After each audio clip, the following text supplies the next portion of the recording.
Yes, I'd like a number 5. A Chrono Trigger.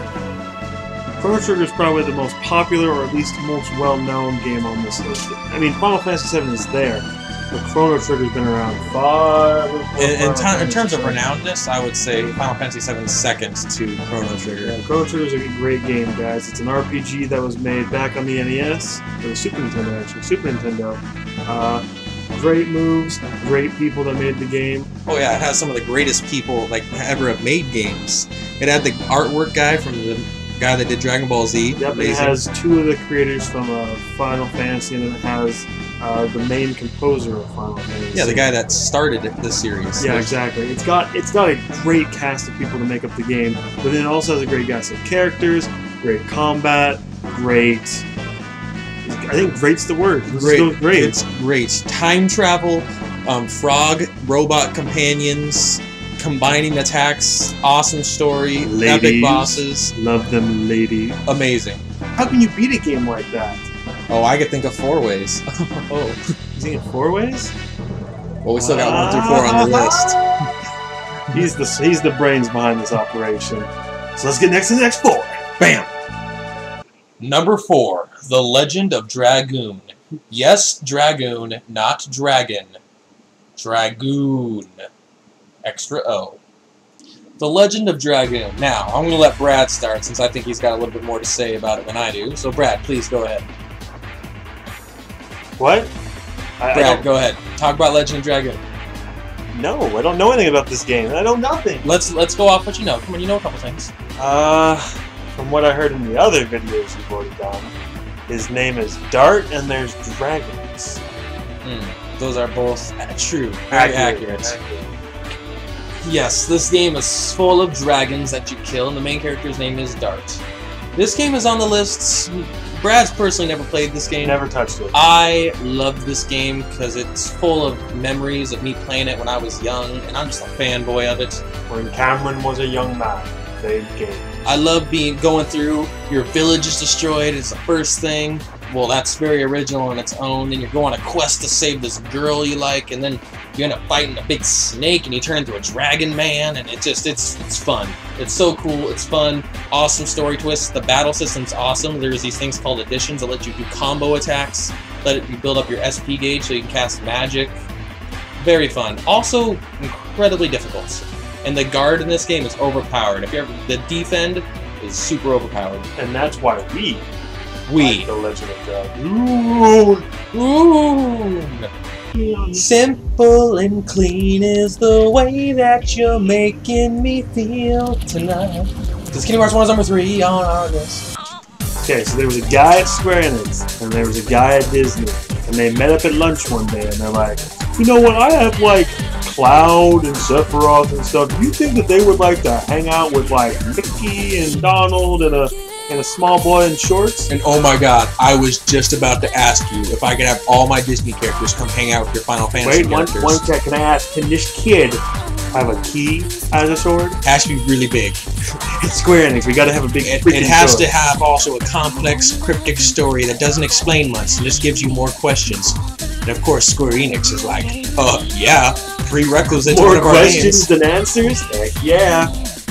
Yes, we're describing a game that was really good. Very good. Surprisingly, actually, with the concept, I did not think it would work out. All the things we made fun of were actually the greatest things about the game. They mixed 2 worlds that shouldn't be mixed together, and everybody thought it wasn't going to work, and it worked perfectly. It worked very well. And the action is so fun. You just jump around, hitting stuff with the Keyblades, sending you get magic like Theras and Thyras, and all your magics from Final Fantasy, and then you get to take on bosses that are inspired by Disney and inspired by Final Fantasy, aka Sephiroth. And very big bosses. Oh my goodness, they are very hard. We picked number 1 because it's the one that was the least complicated. As soon as we get into number 2, it's just like, it's like 548 days. And don't get me wrong, I like number 2 and 35 days over Chain of Memories, Birth by Sleep Coded. But number 1 is the first one that was just wowed me because I've never done anything like that. How many Xehanorts are there? Good God, guys! I think there's a baker's dozen now. This is Brad and Cameron. This is our second favorite game on the Citadel. If you don't know what Mass Effect is, then you have made it much farther than in this list than I thought you ever would. That's a lot farther for you to commit to this awesome, amazing, fantastical, or as I would like to say, great video. Mass Effect 2 is the best of the trilogy. Number 3 has a crappy ending. We all know it. Everyone's heard about it. And number 1 just had problems. It was just the first game that of its trilogy, and BioWare was just getting used to making that sort of world, and they had issues with it. They had bugs that they had to fix. They had combat that just didn't work. But the story was amazing.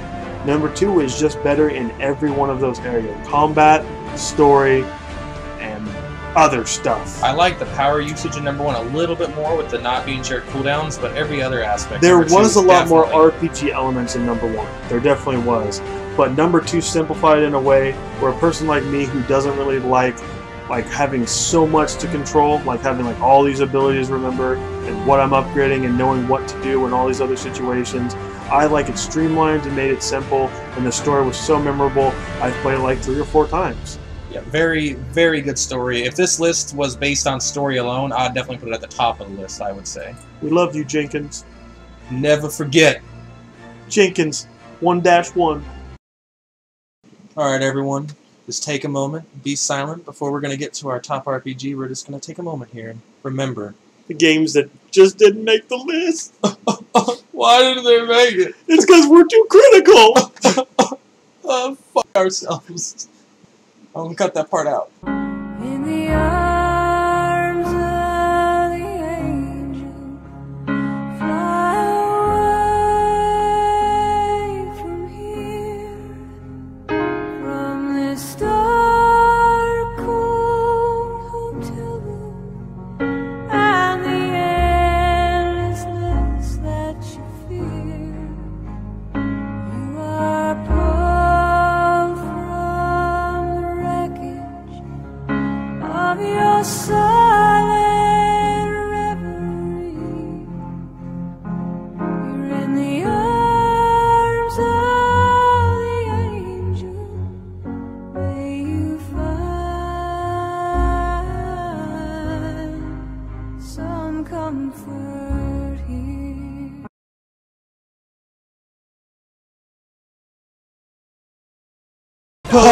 Pokemon! Gotta catch 'em all. Gotta catch at least 6 Pokemon!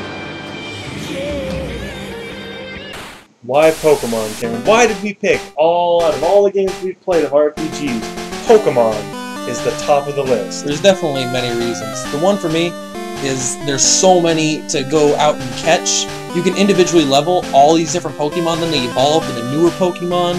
You get to create a diverse team of your favorite Pokemon that can cover different weaknesses and strengths, or just power level so high where no trainers can fight you. I guess the better question is, the best question is, because I'm the best questionnaire, is why Yellow version out of all the Pokemon games that have ever been made, except for Black and White.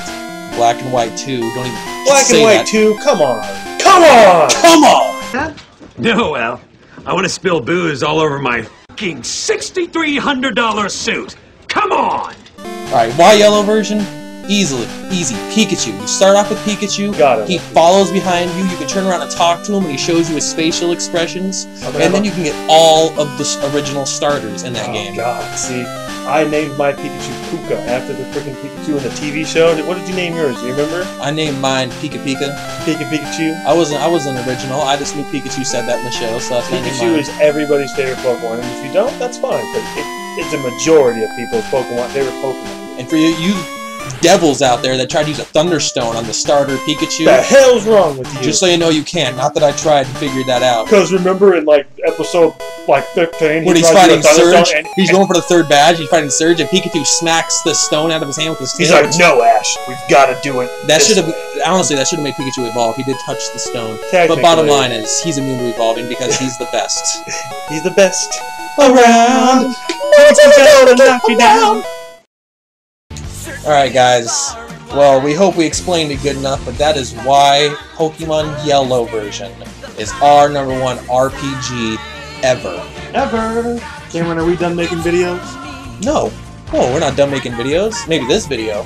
This video's done, but you should definitely check out our other videos, subscribe and comment, because we really need support. Rate and subscribe, please. And we're going to try to get some more reviews out for you guys, or some gameplays, or some whatever. Yeah, there's a lot of games coming out in February that we're going to be looking at. We're getting all that stuff done, guys. 'Cause we love you.